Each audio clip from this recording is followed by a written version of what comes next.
Good evening, everyone. Welcome to Caravan. My name is Ishan Sharma, and you are watching the Caravan special lecture titled Curing Madness, a Social and Cultural History of Insanity in Colonial North India, 1800 to 1950s, which is also the title of a book authored by Dr. Shilpi Rajpal, our speaker for the day.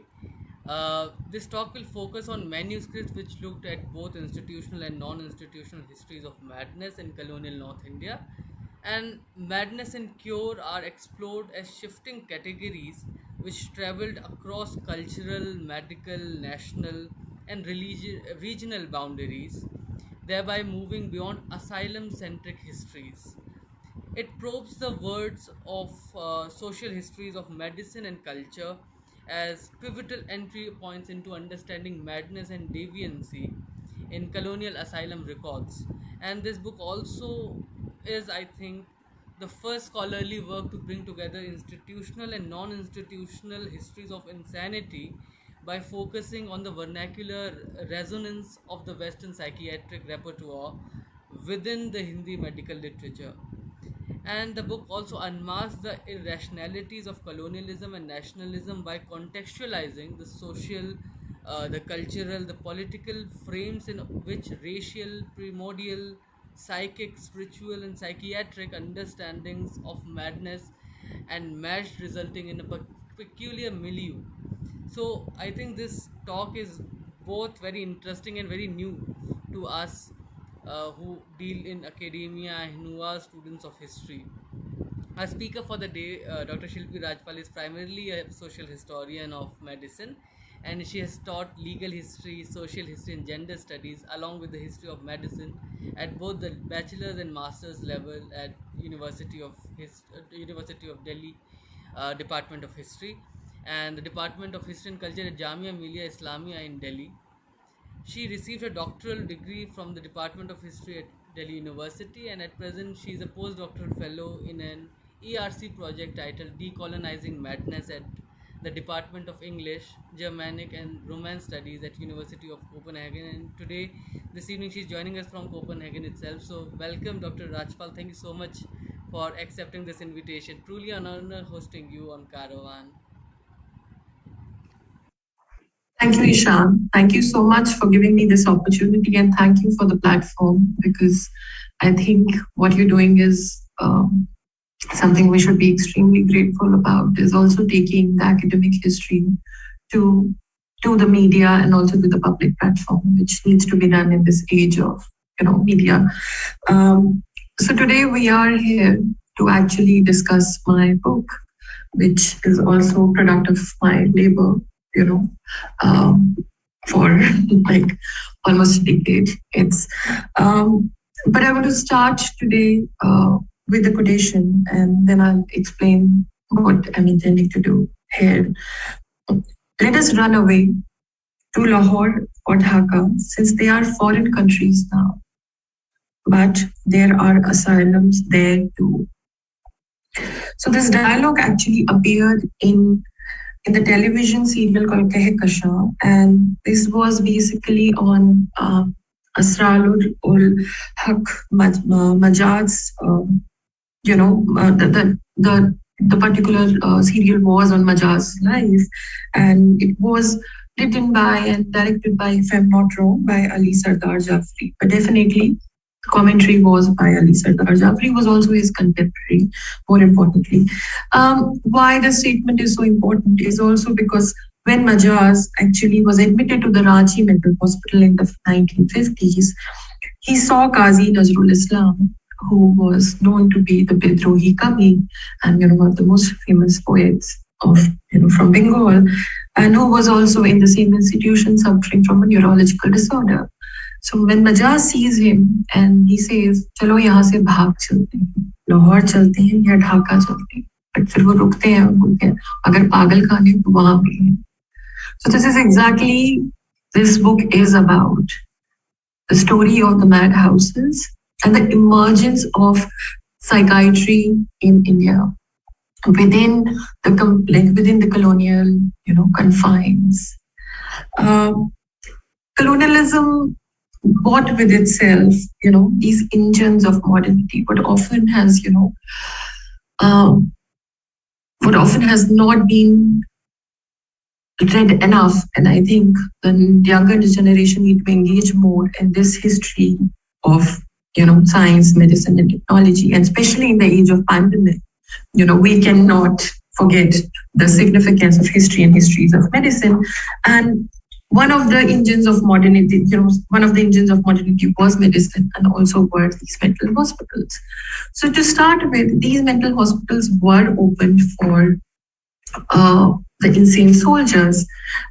These soldiers were usually white, who were much younger, who traveled all the way from mostly from different parts of the United Kingdom, and who settled, because who had to be there because of East India Company. But some of them could not, you know, take the heat of the tropics, and many other actually suffered from mental illness. So some find insanity, whereas others actually, you know, suffered from insanity because of the alienation, hate, change which they face. So these asylums were built for them, and very foundation of asylum was, the pioneering work. The first person to work on this field um, was Walter Ernst. Walter Ernst has written number of articles in this area, and Ernst's first book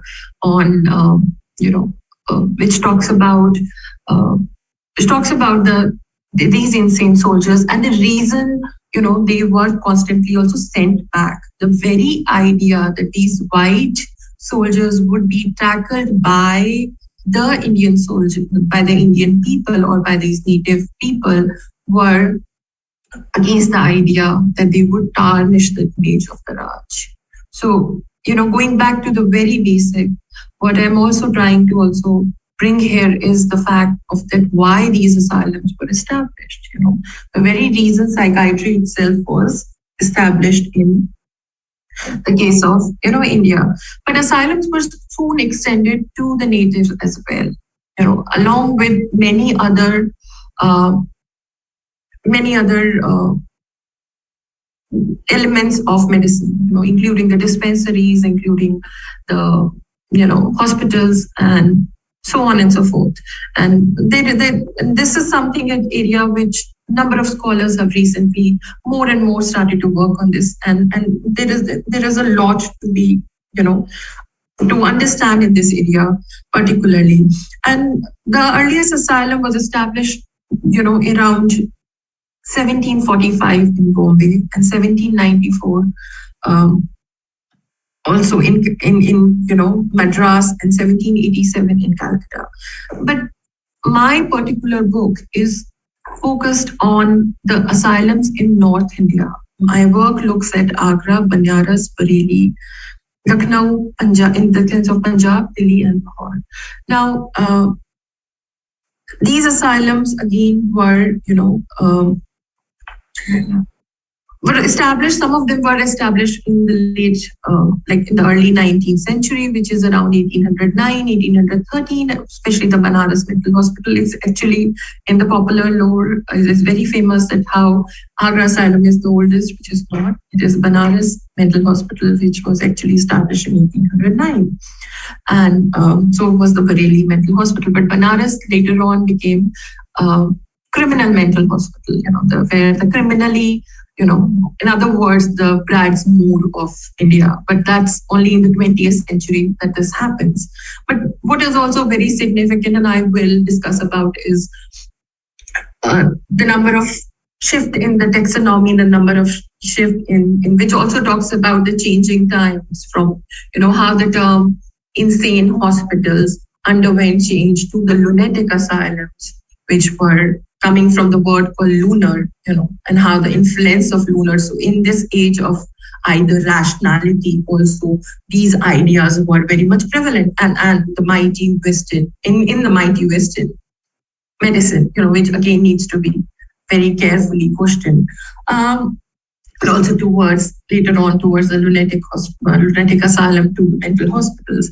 Psychiatric So what my work has also done also is all at this point has also looked at not only the institutional histories but also has looked at the psychiatry outside and its emergence as a discipline within the popular medical culture as well, and what actually happens when this idea extended beyond asylum. So my work at some one point also deals with the very infrastructure of these mental hospitals, but at the other level also deals with outside the confine, what happens to these ideas outside the confine of the mental hospital, how people, how to what extent people actually believed in these ideas. That was one question, which was, one question this book also deals with. Now, talking about it, it also looks at the other level.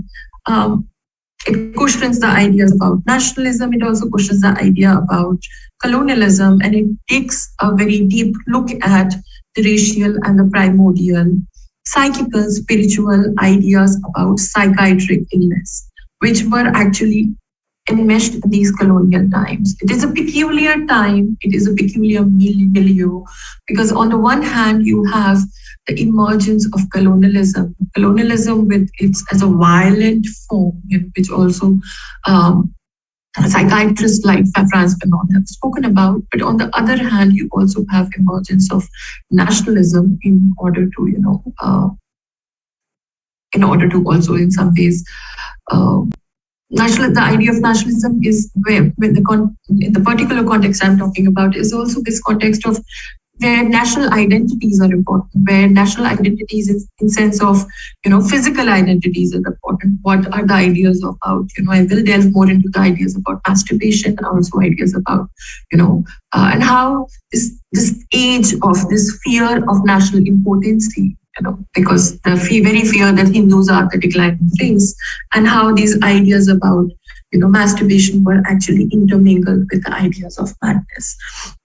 Now, to begin with, when we have discussed about particularly the 18th century and the establishment of the psychiatry, the trajectory of psychiatry is not straight. And to start with, to very bring in this conversation the one biggest premise which has been there is also about Michel Foucault's ideas about great confinement. Historians of psychiatry have argued that how in context of colonies, there was no great confinement. And why I'm referring here, this is also because in the context of India, actually these asylums show the limits of colonial medicine itself.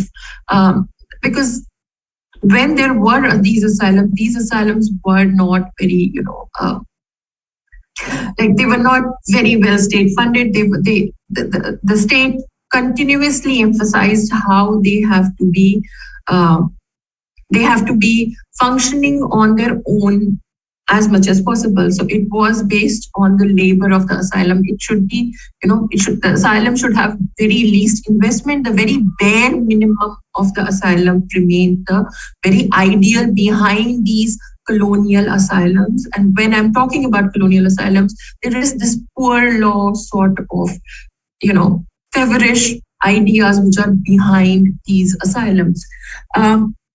Now, so now thinking about it and very talking about that there was no great confinement, then what these asylums were doing. As discussed, these were engines of modernity.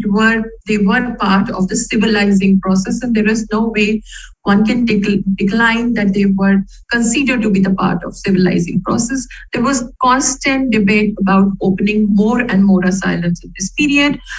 There were around 1850s, there were around between 25 to 28 asylums, and then it is difficult to exactly number them because also of the lack of sources, but also these asylums were often amalgamated with the other asylums, which were the two smaller asylums would be amalgamated, and they would be in very peculiar,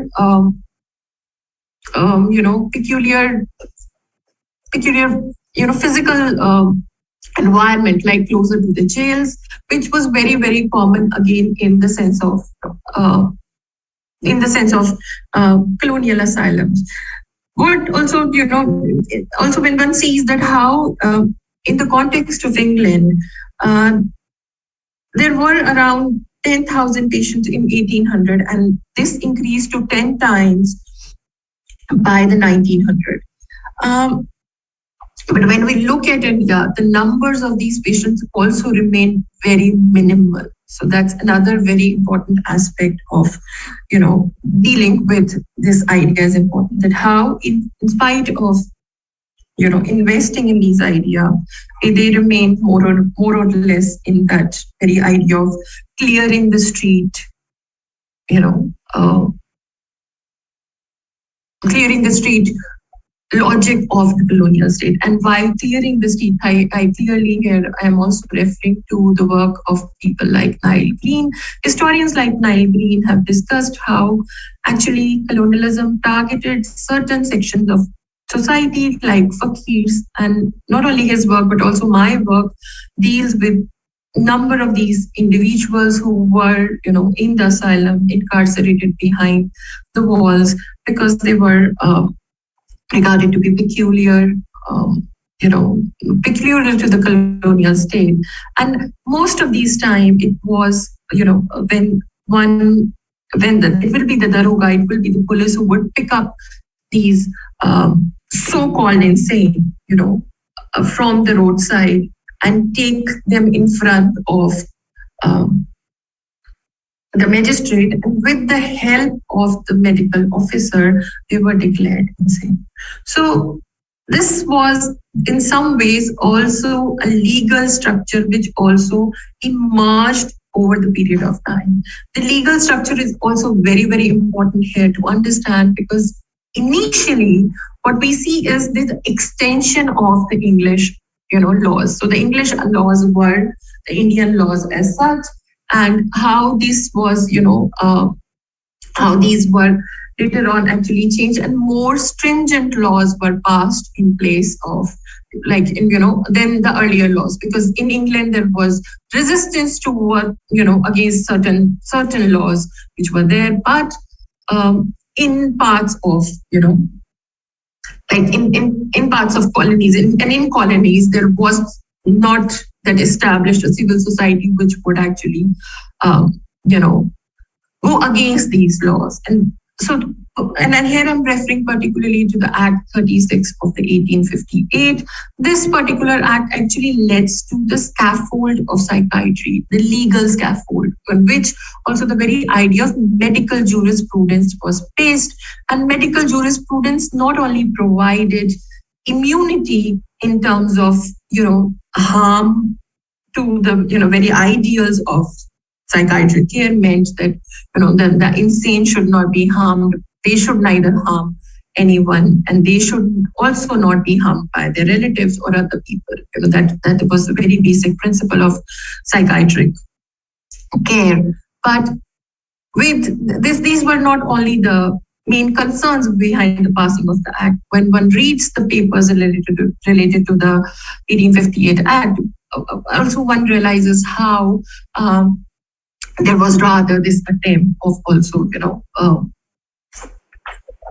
also actually providing immunity to the people who were declaring them insane. It was actually also in order to provide a legal structure to these, to the superintendent of the mental hospital, so that there will not be any lawsuit against them, or there will be no lawsuit against the magistrate, and or the why they have been insane. And these also include some of the cases of the chancery lunatics who were these. The chancery lunatics is particularly that term where the state would act as a parent in absence of, in absence of reasonable, wealthy, rich, insane, because of their absence of reason. It would be state which will take care of their estates. And this is something also needs to be understood. So this act actually provided this structure for insanity. And when I'm particularly I talk about medical jurisprudence, I also mean it was also what is very, very essential to understand that medical jurisprudence was so significant in declaring someone insane. And it also helped two processes. One was, you know, to absolutely ensure that this patient is mad, one had to actually, provide these, actually go through these entire trials where these psychiatrists would actually prove that these people did, or these patients actually committed this crime in the absence of reason, or the very idea of debating and establishing whether this crime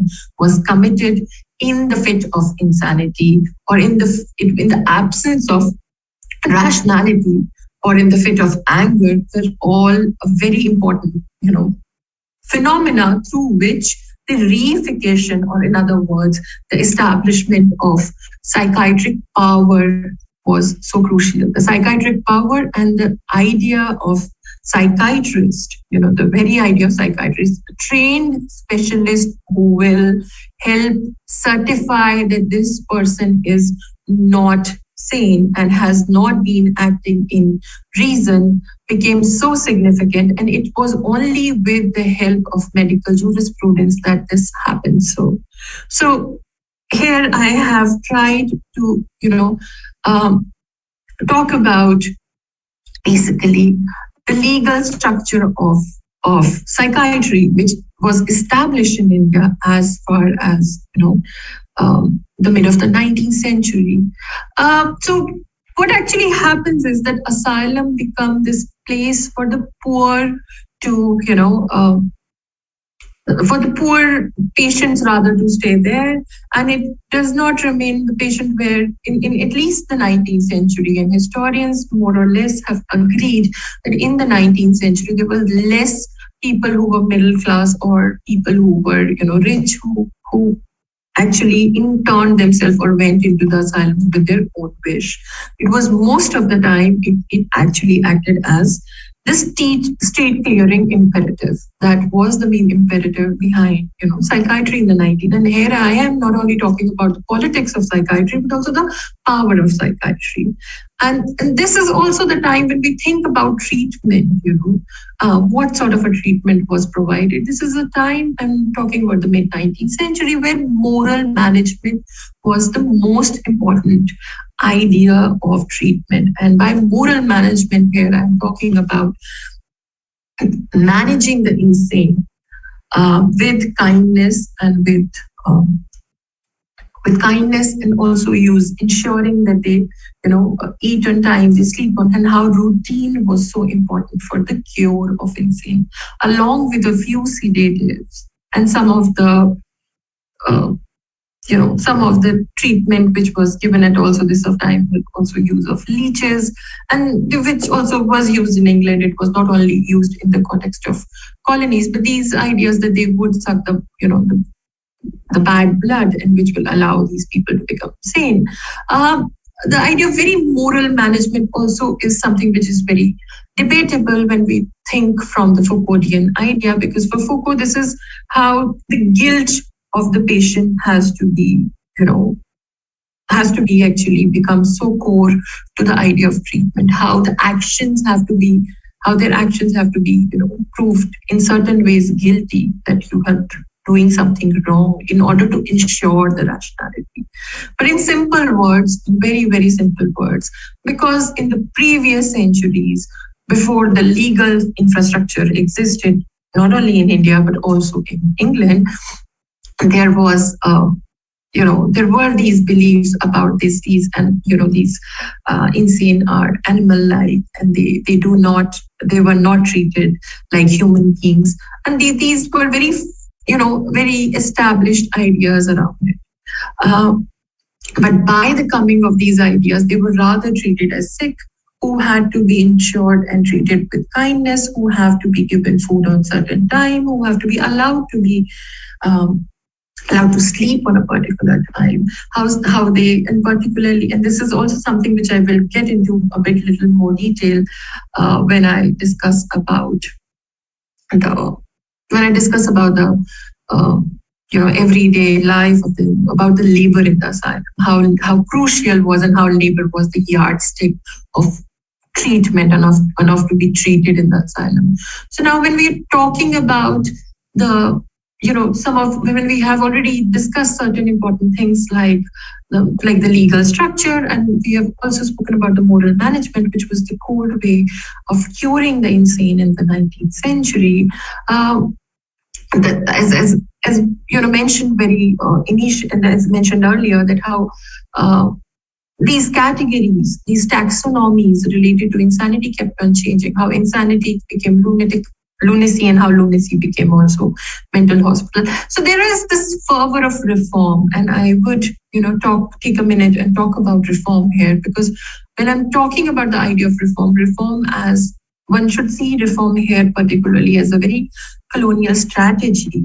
How reform was rather, used to to do the do the least possible, but at the same time to do away with any sort of taking responsibility of these so-called insane, natives, because it was not important to them in certain ways. Now, the end of the 19th century is a very significant period, not only in the context of India, but also in the context of the Western psychiatry, which goes back and becomes in certain ways more biological.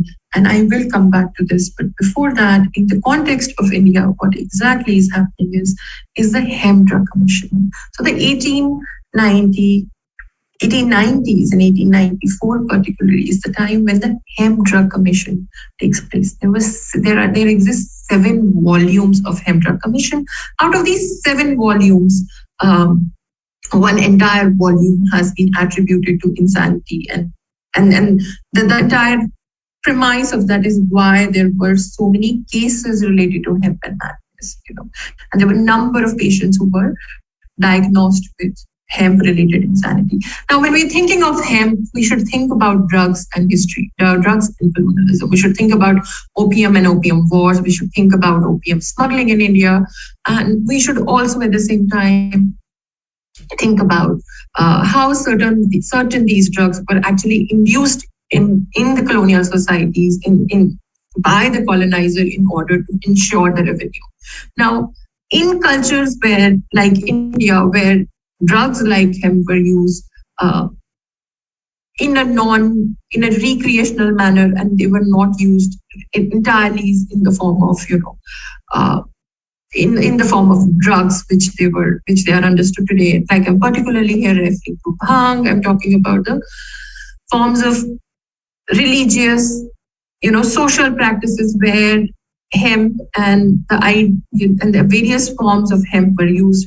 Ganja, charas, have been a part of a number of things related to Indian culture, and especially Holi, and also how these came under attack, how people who would have, when we look at these colonial records, and when we look particularly at the records of this official whose name was Dr. Penny in the Delhi Lunatic Asylum, he talks about how he actually gives very clear details how where is the charas made, how it is made, who are the people, who are the class of people who actually uses it. And again, one class of the people which used the hemp was that of the fakirs. Now, having said that, something which needs to be spoken here is particularly about hemp. And, the Hemp Drug Commission, when after investigating whether hemp caused insanity in the Indian asylums, it actually more or less says that it is their cultural tradition and hemp is not causing. Rather, there is problem with the asylum structure. And there is a problem. We need to reorganize and reform the asylum. One needs to really think about this, because this is also the time when exactly, they want to ensure the revenue related to hemp. But this is also the time when there is the emergence of the biological psychiatry in the West, the ideas about that to cure insanity, there is this ideas about number of drugs which would be invented not immediately, but by the 1930s and 40s, but number of therapies like ECT, and already the, there was already this idea about psychiatric cure which needs to change. And exactly this was something which was discussed in the context of India, that how these asylums need to be actually reformed, how these need to be made more professional. So this is the first time around 1910, after 1900 more or less, that the smaller asylums, the entire idea was the smaller asylums were merged into the bigger asylums, and they were the asylums which emerged at this time was for the mammoth asylums in comparison to the earlier, and and superintendent were for the first time not responsible for, the one superintendent was in general responsible for the dispensary, the hospital, the lock hospital, and other medical institutions. And there were deputy superintendent, and there were complete hierarchy of the cadre of these attendants there in the asylum. But by the beginning of the 20th century, what is clearly happening is that the superintendent as a figure emerges, and with him very clearly the identity of a psychiatrist. And what we actually would see is how psychiatrists as themselves start to struggle against colonialism, to actually reform the structure. But these asylums were half-hearted attempts. These asylums which were merged, and some of them which were established, some of them which were purpose-built also at this moment of time. They more or less, when we look in the long run, they were not equipped, they were not made into scientific studies, or the scientific inquiry was not emphasized there, but they rather continue to be these places where the mad people were quote unquote incarcerated. How they remained like these people. And in fact, in the debate in the 1920s, there was this discussion that how the term lunatic asylum should be changed to mental hospital was closely contested, because by some of these superintendents who believed that the pagalkhanas will remain the pagalkhanas, and they do not.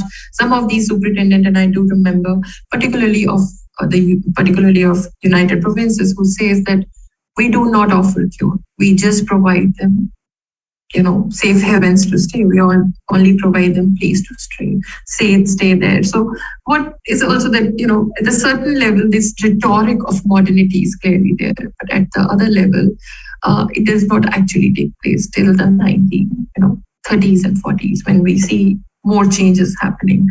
Now, then when we have already spoken about this reform and 1920s as such, 20s and 30s is also very interesting as a decade, because by this time India starts becoming a part of the global mental health movement in certain ways. Global mental health movement had emerged in the West, particularly also in America, where the mental hygiene movement, which is the precursor of the mental health movement, had emerged. And also psychoanalysis. Psychoanalysis becomes a very important, mode of cure. Psychotherapy becomes more important. So these ideas actually emerge in this period. This book also, at the other level, looks at the mundane of these patients. When I'm talking about mundane of these patients, I'm also talking about this very much about the routine of these patients. I'm talking about the labor, day-to-day labor, which was happening, how they were actually encouraged. And it was most of the time the dangerous lunatics, the so-called dangerous lunatics were engaged, because in the day-to-day activities, from cooking to cleaning to also sometimes, farming, to also dairy farming. They are also there is not only a pressure to provide for themselves, but also to sell and get the profits as much as possible. And this continued, to my shock. I'm not against the idea of either psychiatry or work, but the very idea that how work became so essential. And by, I think it is, I am not 100% sure, it is mentioned in my book, but I think it's 1910 or 12, where, when initially the well-behaved lunatics would have to be offered fruits, but later on it was substituted with money. And this practice, I think, still continues in certain mental hospital. When I was doing my research during my PhD, I remember talking to some of these attendants in the mental hospitals, who told me that I think now they are given 25 rupees per day, which if they work, and that money is collected and it's given to them whenever they are released. So that the very idea that how work was so important in the everyday asylum. And something also which needs to be remembered here, how life in the asylum, when we think about it, which Erwin Goffman has talked about, and I will not get into it much, but I just want to refer to it here, how in spite of this, hatred between the attendants, who sometimes the attendants would beat the patients and sometimes the patients would beat the attendants. In spite of that, they help at times smuggle, the drugs within the asylum. So one needs to actually, you need to go back and look and read about this a bit. So how there is also this relationship of, in certain ways, and also there were a number of notches which was done, dances where both participated, how it became a place also where they shared their lives in certain ways. I'm talking about the attendants and the patients, because they were both on the lower ranks. Now, there are only few things which I will like to, talk about here, is particularly about the case registers. And so during this journey of writing this thesis and then this book, I was very keen on looking at the case registers, how these patients were diagnosed, and I was somehow lucky to be able to find them in the Agra Mental Hospital. What is very important to also understand that how every month there was a separate entry, in these asylum records. They, most of the time is like not working, shouting or something on about there. But there are certain cases which I will here like to talk about and just highlight it for you, particularly one or two cases, which would also help you comprehend the power of psychiatry and the correctional force it had. And this particular case is my favorite. His name is Bachu Lal. He was 38. He was admitted into the Banaras Mental Hospital. His diagnosis is NAD, and I'll come to this, what it is. Committed to a dacoity at a bank of Octomandi, sentenced to transportation for 25 years, but the sentence was reduced to 10 years. Assaulted a deputy jailer in Andaman, burnt government clothing house, left port player, arrived at Naini Central Prison, transferred to Banaras Mental Hospital, kicked hospital attendant, tore up bed sheets, arrived at Agra Mental Hospital on particular date. Violent and dangerous, warned staff, a sharp a sharp piece of iron was found in his possession, kicked attendant, noisy and demonstrative, threatens to go on a hunger strike. And eventually he is released in 1938 itself. So Pachulal is that story, in other ways, NAD generally refers to no abnormality detected. When one goes through this case, particularly this case, one would realize that he was just nuisance to the colonial state, and they could not handle him. From a place to other, they kept on shifting him from a place to other, and in spite of not being able to find any sort of a proper diagnosis or proper category of insanity, they actually had to release him. The case actually shows that he was a nuisance to the authorities and how he failed to control, how the authorities actually failed to control his behavior, but also because his resistance paved way to his freedom.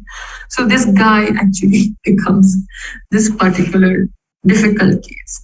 So these is only one case. There is another case which also I was also of this 18-year-old boy who is in love with the radio singer. He belongs to the family of lawyers.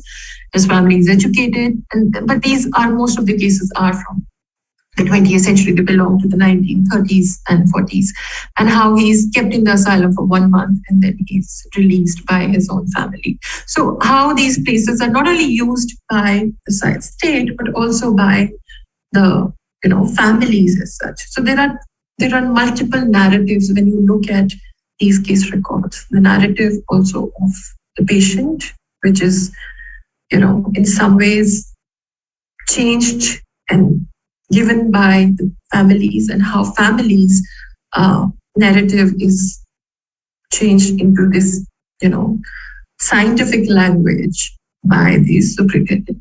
So this is something which is very important to understand here. And also there is another case which I would like to this during the period of nationalists.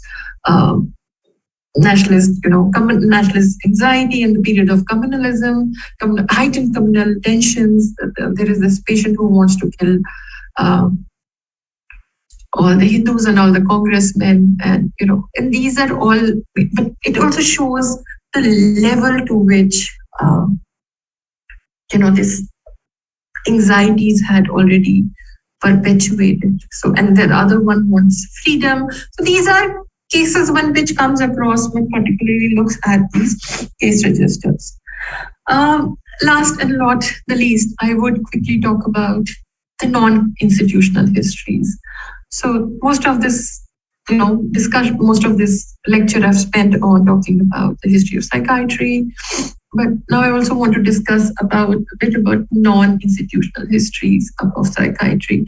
What I mean by non-institutional histories of psychiatry is also the afterlives of these psychiatric ideas. So there is the afterlives of these ideas, and 20th century is also the age of, in certain ways, reform. It is preceded by the socio-religious reform. Here I'm talking about, of course, Brahmo Samaj and Arya Samaj, but also the recasting of the modern medicine in particularly in the sense of being attacked by the Western medicine and the thriving, and the thriving of the medical market. And people like Projit Bihari Mukherjee has discussed it in detail. And what they mean by medical market is that the number of cures which are being offered, some of them are offered as panacea. And what I mean here is how these cures are,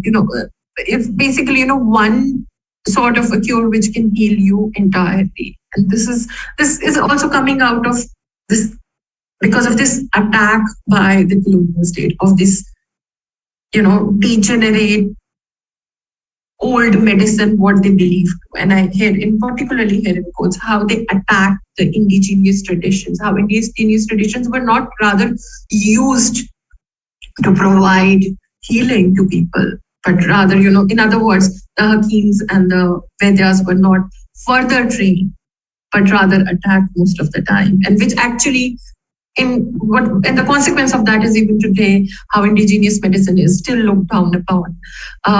This is also because this is this period, and one looks at this nationalist anxiety and how these anxieties were used. The many ideas of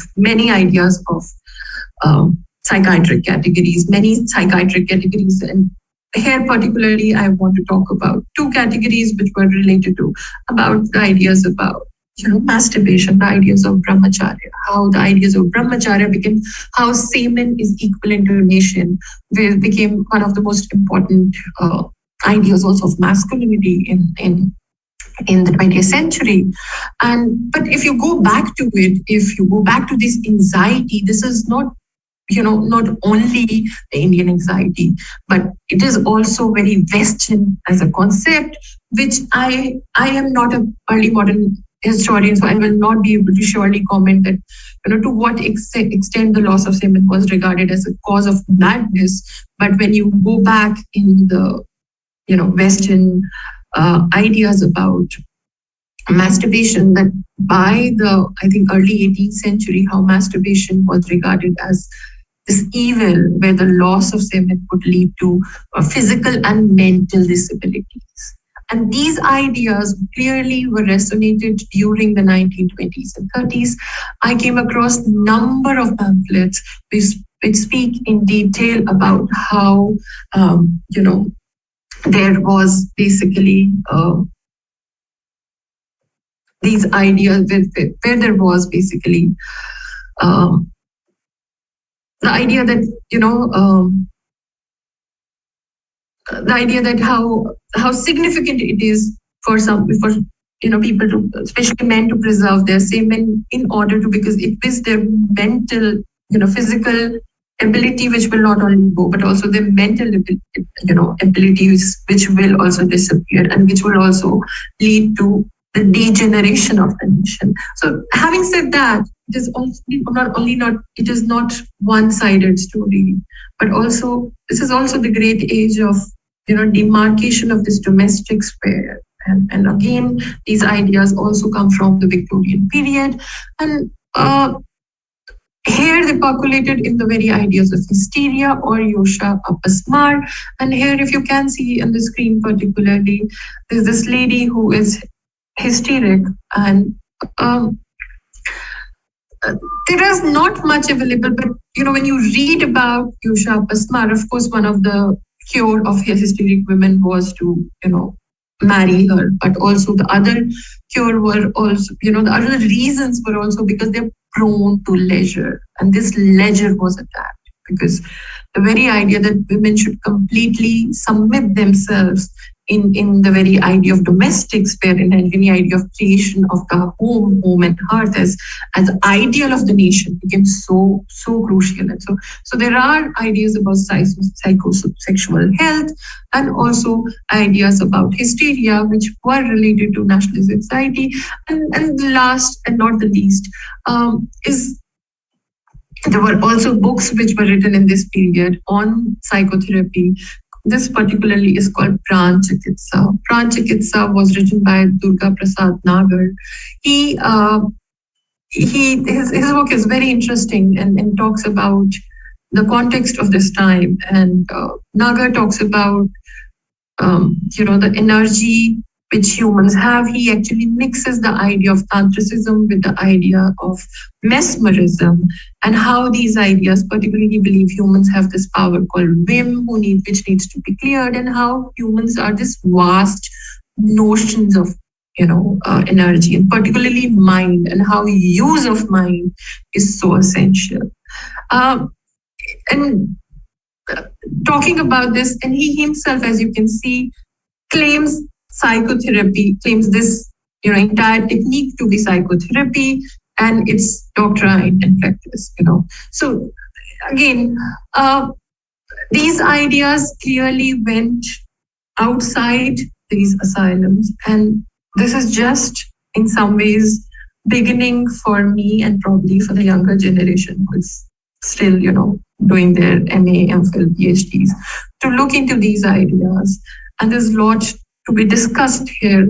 And I have just opened this box of looking at either at Pran Chikitsa or about nationalist anxiety related to madness and mental and physical weaknesses.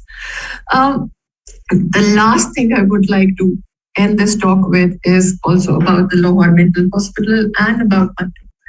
So after a lot of struggle, I was able to go to the other side of the country, and like the country which my ancestors belong to. Like I'm a third generation refugee. So my grandmother still talks about Pakistan as if she can just run there if possible.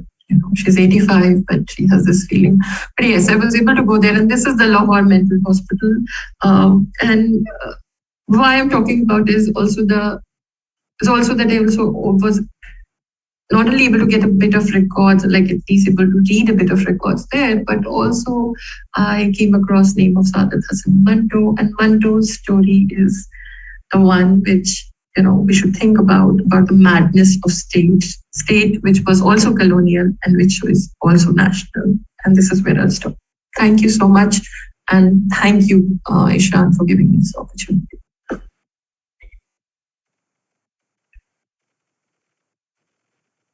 So thank you so much, Dr. Rajpal, for that wonderful lecture.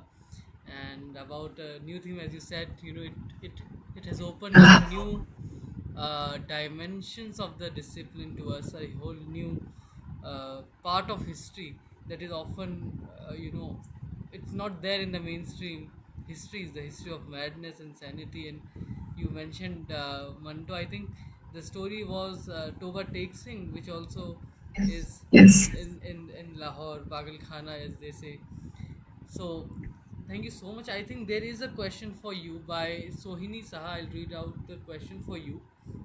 The question is, how do we understand the current medicalization of mental health, and if it shares any relation or resemblance to the 19th century medicalization of insanity or the politics of psychiatry? Okay. Thank you, Sohini, for the question. It's a very interesting question. The entire book, in some ways, offers a critique of medicalization of this and this rather use of the psychiatric power. What I also and I continue to also I am working on now project on decolonizing madness.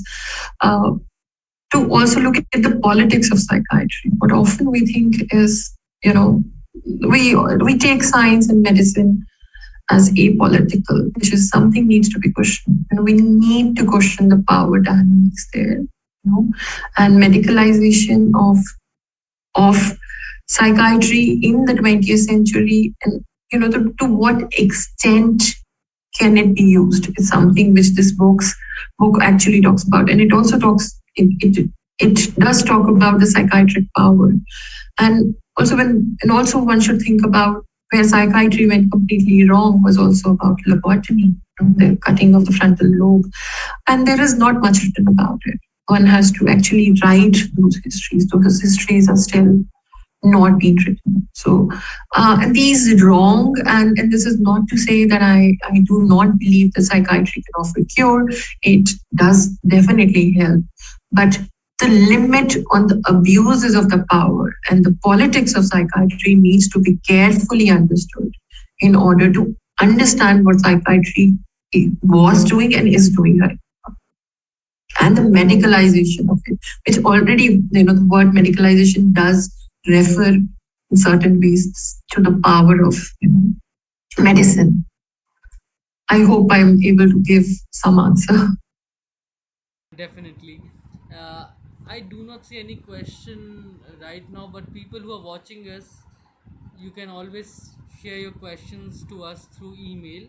Our email ID is karwwanaheritagecarvanheritage @gmail.com, and we usually forward the questions to the speakers and they get back to you through email. That's the best way to reach out academics. Many people often ask me, so that's the question, that's the answer.